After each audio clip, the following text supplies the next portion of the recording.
Assalamualaikum sobat dan sahabat tani dimanapun berada. Selamat pagi, salam super luar biasa ya. Ketemu lagi dengan channel YouTube Mister OS Berbagi. Sahabat dan sahabat ya, dalam kesempatan kali ini saya akan berbagi baik di di perkebunan juga perikanan, masalah aqua farming ya. Nah, konsep saya di sini ini berternak. Kalau berternak saya tanpa modal. Contoh ya, saya sebenarnya belajar dari alam ya. Nah, lihat sobat dan sahabat ya. Saya ngasih hijauan ini dari rumput pinggiran kolam ya tuh. Nah, jadi konsep saya tidak berpikir beli pelet gitu kan ya. Nah, ini sesekali saya kasih rerumputan dari lihat aja tuh. Sebenarnya kita ini sedang memahami bagaimana karakter ikan itu di alam tanpa pakan tapi cepat besar ya sobat ya. Nah, itu bahkan ditarik-tarik sampai jauh ya itu ya. Nah, jadi rerumputan yang ada di pinggir kolam yang masih segar ya sobat ya, artinya belum tua, kita kasihkan ya. Nah, makanya kenapa saya tanam ini ya, apa kalau di Sunda itu sampe ya. Nah, itu ada sampe biasa, kemudian ada sampe Jepang ya. Nah, ini populasinya cukup luar biasa. Nah, itu untuk kasih pakan alternatif ya. Tapi kalau pakan ininya tuh ajola ya. Ya. Nah, tanaman di sini saya semua gratis ya. Artinya apa? Saya kalau nyari bibitan itu di pasar-pasar tradisional yang sudah dibuang. Nah, kelebihannya sobat ya. Nah, ini kalau secara alami ya, ikan itu cepat beranak ya sobat ya. Kenapa saya senang nila ya. Nah, nila itu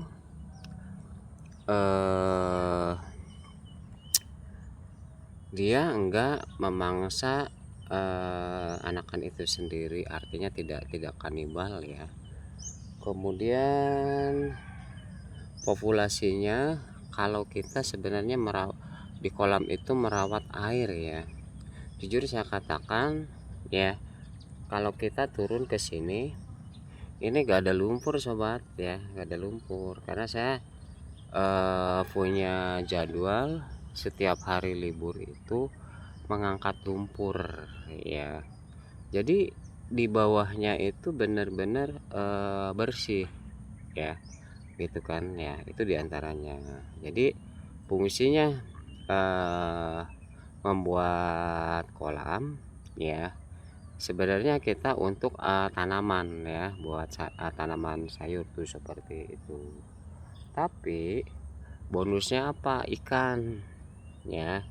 Bonusnya ikan gitu kan ya. Nah, untuk menciptakan, artinya konsep 1005, artinya 1000 meter bisa menghasilkan 5 juta. Bahkan nanti kalau next level sudah berhasil di 5 juta penghasilan per bulan, itu bisa dibangun lagi dengan menganalisis menjadi 7 juta atau 10 juta ya. Intinya saya sendiri selalu memanfaatkan sejengkal tanah untuk menghasilkan tanaman. Maka konsep saya itu tiap hari menanam, tiap hari menjual ya sobat dan sahabat ya. Nah, ada satu hal ya sobat dan sahabat ya, Di perkembangan teknologi ya, orang mengatakan 4.0, 4.0 gitu kan ya, 4.0. Nah, yang mana terjadi perubahan paradigma orang berpikir itu semakin kompetisi ya. Artinya apa? Setelah kita terjadinya masa COVID ya, COVID-19, maka muncullah teknologi elektronik ya, dengan sistem digital, kemudian dengan sistem EA, yang mana orang berusaha keras ya, membangun sebuah sistem terintegrasi ya. Jadi nah, makanya para petani itu ya, kalau menurut saya itu harus merubah paradigma berpikir atau King Fredison ya. Kita merubah mindset kita ya, menjadikan menemukan hal, menganalisis gitu kan ya, sehingga bagaimana caranya bertani itu gratis tapi tanpa modal, tapi menghasilkan penghasilan, pendapatan yang luar biasa gitu kan ya. Karena apa ya, ketika kita berusaha mengeluarkan modal besar dan hasilnya belum tentu bagus, karena bertani itu tergantung kepada alam, artinya tergantung kepada Sang Maha Pencipta gitu kan. Tugas kita hanya menanam saja, kemudian ya selanjutnya kita serahkan, karena kita tidak bisa menumbuhkan, kemudian tidak bisa kita membuahkan. Tapi ada satu hal yang tidak boleh diabaikan, dalam arti proses penanaman ya. Saya termasuk yang orang yang selalu gagal di dalam bertani gitu kan ya. Banyak celotehan, banyak omongan. Nah, di situ ada kemungkinan bahwa itu mematahkan semangat kita gitu kan. Ketika ada hal seperti itu, di situ ada potensi kita akan bisa berhasil gitu kan ya. Nah, sobat dan sahabat ya, dunia itu sudah beralih gitu kan ya, bagaimana menciptakan rekayasa-rekayasa pertanian itu jauh lebih baik lagi, jauh lebih maju ya, dengan high teknologinya. Nah, menurut saya itu hal yang wajar dan biasa-biasa saja. Tapi namun kan para ilmuwan atau para menemu ya, itu selalu merekayasa seakan-akan hal tersebut itu tercanggih gitu kan. Padahal kan kalau kita amati jauh lebih hebat alam yang diciptakan gitu kan ya. Cuman manusia kan tidak jeli gitu kan.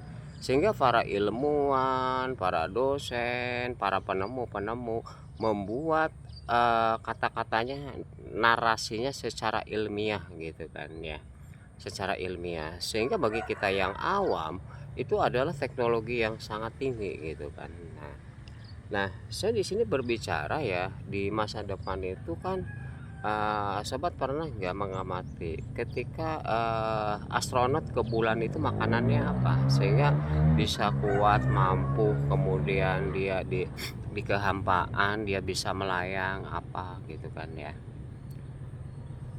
Nah, itu kan kalau menurut saya makanannya suplemen ya, suplemen yang bernutrisi tinggi gitu kan, sehingga badannya bisa fit, kemudian kemampuan cara berpikirnya juga artinya tidak melemah ya. Karena apa? Sumber gizi proteinnya itu tinggi sehingga menghasilkan energi yang luar biasa. Nah, saya sobat dan sahabat ya, kalau para sobat dan sahabat ya, lihat di YouTube itu ya. Di YouTube itu semua yang ditampilkan yang berhasil, yang bagus, yang sukses gitu kan ya.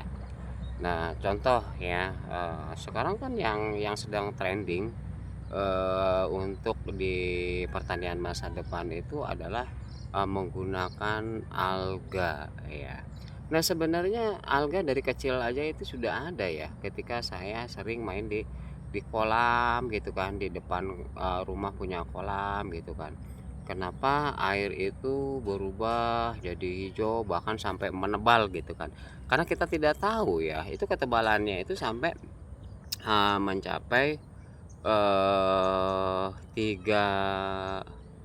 atau 5 mili ya, atau setengah senti, kemudian hijau-hijau menumpuk, membusuk, akhirnya tenggelam lagi, kemudian muncul lagi. Nah, karena kita tidak berpengetahuan, hal itu ya biasa, seperti hal yang biasa-biasa saja.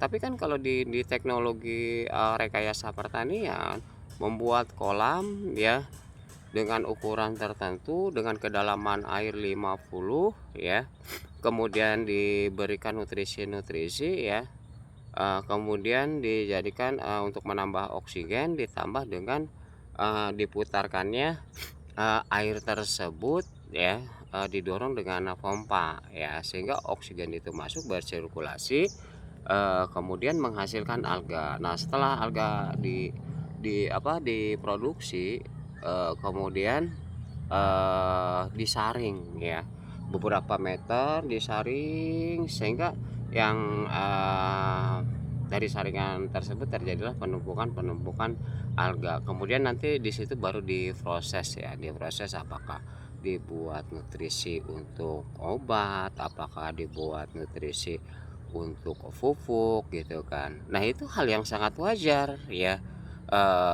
Nah, cuman kan kalau para ilmuwan itu supaya lebih familiar, lebih artinya modern, maka prosesnya dibuat ribet. Sebenarnya sederhana, alam itu lebih hebat daripada manusianya. Manusia itu tidak akan bisa menumbuhkan sebuah tanaman ya, gitu kan. Nah, makanya percayalah gitu kan ya, bahwa yang kita itu hanya berusaha bertani. Nah, satu hal ya, kalau di masa depan itu seperti itu, saya akan berikan sebuah teori yang sangat sederhana menanam tapi memproduksi alga ya. Nah, caranya seperti apa? Baik sobat dan sahabat ya, simak baik-baik ya. Yang belum subscribe, subscribe dulu.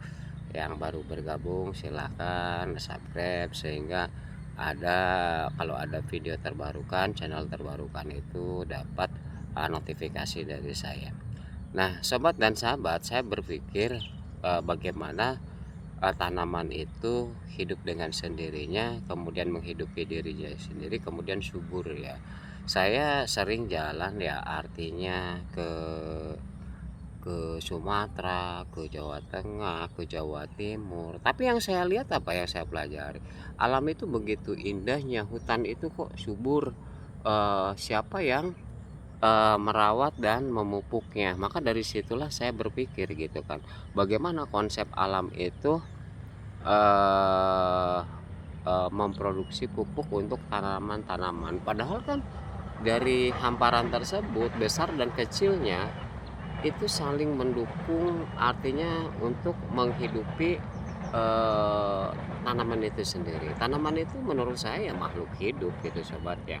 Saya mengamati daripada artinya rumput itu ya, 1 minggu kok bisa bisa tumbuh luar biasa gitu kan. Tapi dengan yang berbeda-beda seperti ini ya sobat ya. Nah, berarti kan di situ ada hal yang harus kita pelajari.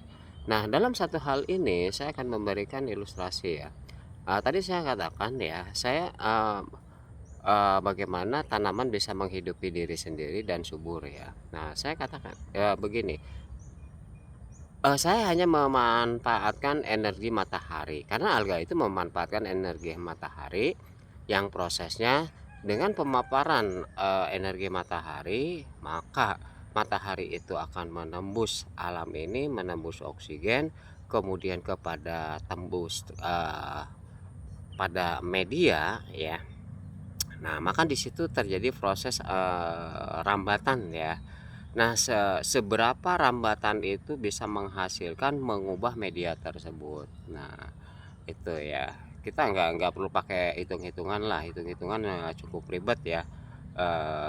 Nanti kalau masukin saya rumus sinus kosinus alfa tangen gitu kan ya. Untuk para petani awam kan mungkin kan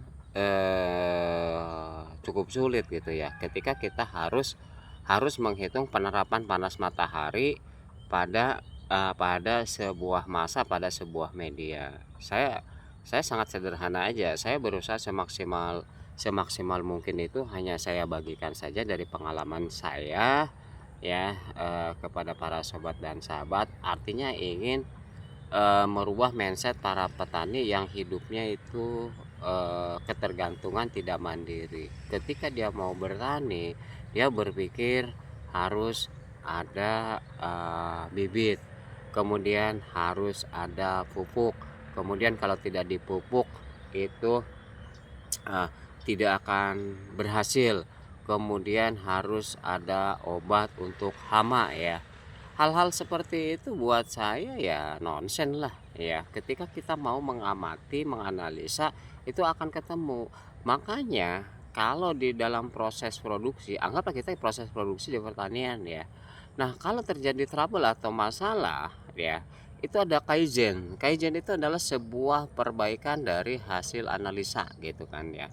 Nah, kemudian di dalam pertanian juga sama gitu kan. Karena yang saya perhatikan kok para petani tradisional kok polanya cuman itu-itu saja, sedangkan kan ingin menilaikan hasil produksi jauh lebih banyak. Misalkan dalam 1 hektar dari tanah yang diolah menghasilkan 4 atau 5 ton.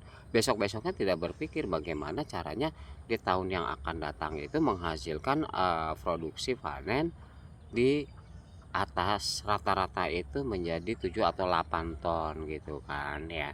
Tuh, makanya ketika polanya biasa-biasa saja ya, maka hasilnya biasa gitu kan. Tapi kalau polanya sistemnya berbeda, nggak mungkin hasilnya biasa-biasa saja. Nah, saya akan memperlihatkan kepada para sobat dan sahabat tani dimanapun berada ya, manfaat dari matahari ya, untuk tanaman dan apa yang ada di bumi ya, itu sangat luar biasa ya sobat dan sahabat.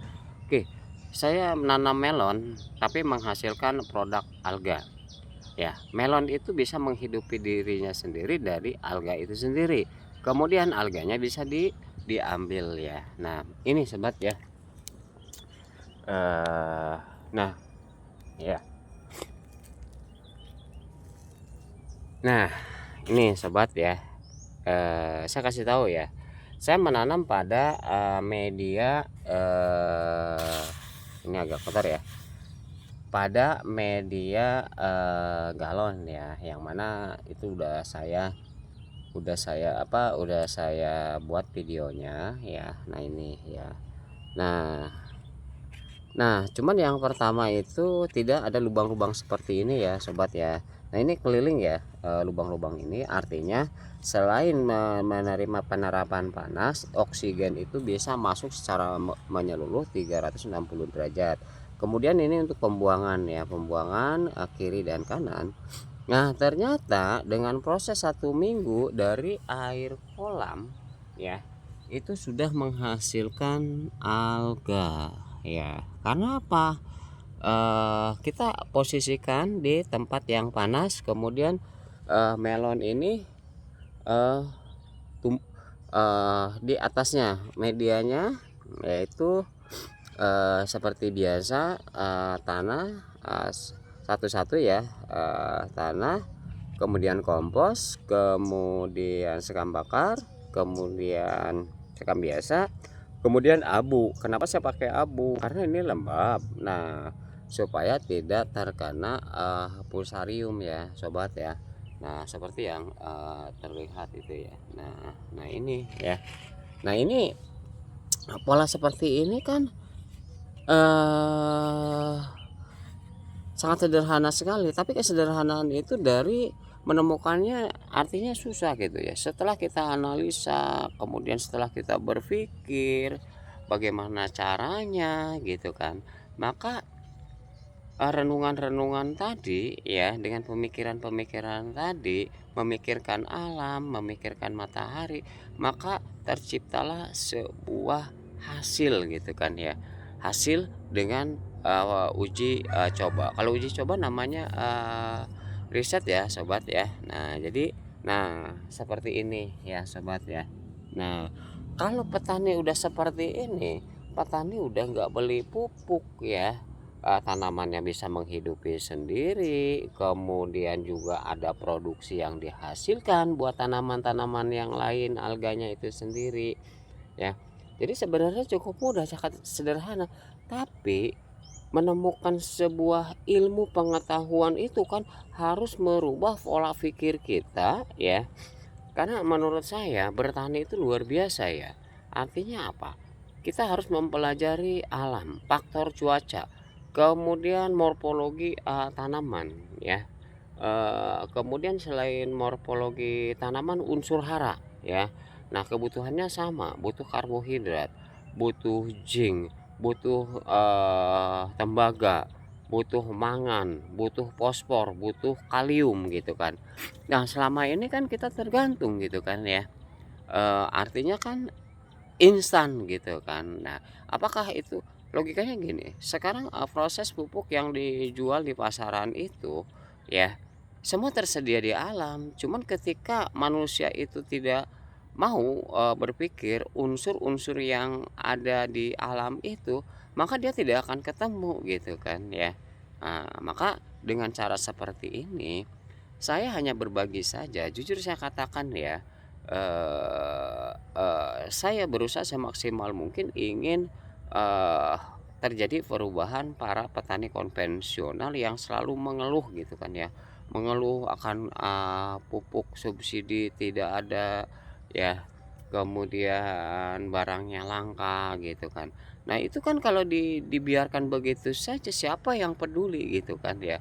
Kemudian nanti antara proses produksi dengan biaya operasional itu dengan biaya perawatan itu lebih besar proses produksinya dengan biaya perawatan. Kemudian keuntungan di mana? Nanti saya akan ajarkan bagaimana menghitung supaya zero cost gitu kan. Zero cost tuh lost cost, artinya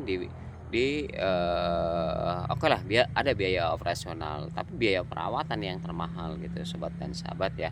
Nah, jadi kalau hal ini bagus kan ya, artinya ya sobat dan sahabat bisa mencobanya gitu kan ya. Artinya gak usah banyak-banyak, satu dulu atau dua dulu ya, daripada galon itu dibuang ya. Media tanam, kompos ya, nyapu jalan juga. Kalau saya jujur boleh katakan saya tiap pagi itu orang sebelum keluar kantor ya, orang sebelum bekerja, saya sebelum berangkat itu saya nyapu jalan ya, bersih-bersih ya. Orang yang lewat juga enak, indah gitu kan. Saya nggak malu gitu kan. Bahkan saya pulang kerja itu nyampah, nyampah itu nyari limbah ya, nyari limbah, ada galon, ada bekas minuman aqua. Saya udah nggak malu lagi gitu kan ya. Karena uh, modalnya usaha itu, tanpa modal itu uh, mental ya. Ketika mental kita down, malu apa? Ya udah jangan berharap untuk maju ya. Paling juga besok mengatakan cek bahasa Sundana, ih teman-teman ting sampah wae di pungutan gitu kan ya. Begitu miskinnya biarkan ya, anjing mengonggong kapilah berlari, itu mah hal yang biasa ya. Tapi ketika kita berhasil, orang itu akan merapat, orang itu akan mendekat. Kemudian orang itu akan bertanya bagaimana caranya, bagaimana polanya gitu kan ya sobat dan sahabat ya. Nah jadi ini ya hasilnya ya sobat dan sahabat ya. Tanam dua biji eh, bibit melon ya, ternyata ya tumbuh semua gitu kan ya. Ya sobat dan sahabat ya. Nah, bener kan? Ya, bahkan nah inilah hasil daripada, terong-terong saya pinggiran itu sengaja. Kenapa ya? Saya hanya memanfaatkan tanah sejengkal tanah pun supaya bisa, ada kehidupan ya untuk menjaga, kestabilan oksigen gitu kan ya. Kemudian ya intinya ya kita berusaha karena hidup kita itu tergantung pada alam. Maka jangan pernah, artinya jangan pernah kendor, kemudian jangan, jaga kesehatan, selalu semangat, dan usaha kita itu harus dibarengi tawakal dan doa ya. Karena, eee, dari kerja keras kita itu belum tentu kita itu menjadi orang kaya, karena rezeki itu adalah sebuah pemberian. Tapi untuk menghasilkan sebuah pemberian yang lebih dari Yang Maha Mengatur, maka berusahalah semaksimal mungkin. Dan mudah-mudahan sobat dan sahabat selalu bersemangat, selalu termotivasi, karena saya juga termotivasi artinya tergerak ya. Saya punya siswa yang taraf kehidupannya dari anak petani ya, ketika dia harus, eee, membayar, keuangan sekolah itu sangat sulit sekali, bahkan sangat-sangat memprihatinkan kan ya, jangankan untuk bayar ya, untuk proses perjalanan dari rumah ke sekolah itu terkadang, tidak ada gitu kan ya. Nah, itu kan menjadi bahan pemikiran gitu kan ya. Saya ingin menciptakan artinya ya, anak-anak tersebut di SMP itu, khususnya orang desa ya, itu bisa bertani sehingga menghasilkan, sehingga dia bisa, punya uang secara mandiri, kemudian dia bisa, ke sekolah yang lebih tinggi lagi, ke SMK atau ke SMA, kemudian ke perguruan tinggi. Dan saya ingin artinya anak tersebut itu kalau sudah mandiri ya, pasti ketika dia anak itu mau melanjutkan ke jenjang lebih tinggi, eh ke depannya dia cari ilmu atau cari jabatan ya. Nah, yang saya harapkan itu dia cari ilmu untuk kembali dan mengembangkan desa ya, sehingga tercipta sebuah, dengan penelitian-penelitiannya itu menjadikan profesor-profesor gitu kan ya. Profesor itu kan artinya kan siapapun bisa gitu kan ya, yang penting kan keilmuannya itu bisa dipertanggungjawabkan ya secara ilmiah gitu kan ya. Tuh, dan belum tentu gitu kan yang keluaran sarjana itu bisa, kebanyakan keluaran sarjana itu hidupnya tergantung gitu kan ya, tergantung pada pabrikan, tergantung pada instansi, padahal ilmunya banyak ya, kenapa tidak kreatif gitu kan ya, akan potensi ilmu yang diberikannya. Apakah pada saat kuliahnya hanya cari lisensi saja gitu kan, hanya cari legalitas saja gitu kan ya. Kalau saya sih ya tidaklah ya, artinya saya butuh ilmu ya, bukan butuh butuh lisensi atau branding gitu kan. Ngapain kalau punya, basic, kemudian punya legalitas dengan gelar tersendiri, tapi hidupnya tidak bermanfaat untuk orang lain, bahkan untuk menghidupi dirinya sendiri aja tergantung. Itu bukan tipe saya gitu kan ya sobat ya. Marilah kita berkreasi akan segala, usaha-usaha kita, dan, jadikanlah, momentum ini hal yang, terbaik ya. Kurang dan lebihnya mohon maaf ya sobat ya, apabila ada kata-kata yang tidak berkenan ya, dan terkadang saya tidak membalas, apa, komen-komen gitu kan ya. Ya artinya saya ini sesibuk apapun menyempatkan diri ya, artinya, berbagi ya. Makanya saya sebenarnya lebih cenderung, maunya live gitu kan ya. Ketika ada chat masuk ya saya langsung jawab gitu kan ya. Karena video saya udah, hampir mendekati 2000 video ya sobat dan sahabat ya. Sehingga terkadang saya, ngecek nyekrolnya itu waduh, tidak sempat gitu kan ya. Artinya dengan kesibukan saya kan on time-nya gini, setiap jam itu udah saya atur rule-nya, kemudian sekian menit sekian menit sekian menit itu udah sampai tujuan, sekian menit 1 jam udah harus sampai tercapai target. Kemudian mengatur waktu istirahat ya untuk mengembalikan stamina kita ya, dan mudah-mudahan sobat termotivasi, tersemangat ya. Saya itu hanya meluangkan waktu 2 jam atau 3 jam setelah kerja, kecuali hari Minggu ya. Saya mengelola membuat kolam seperti ini dikerjakan sendiri. Kenapa ini saya tunjukkan ya, supaya sobat itu termotivasi ya. Ternyata dengan waktu sejam 2 jam itu kalau dikerjakan rutinitas secara kontinu ya, itu bisa ya. Oke, terima kasih. Assalamualaikum warahmatullahi wabarakatuh. Terima kasih. Salam super luar biasa.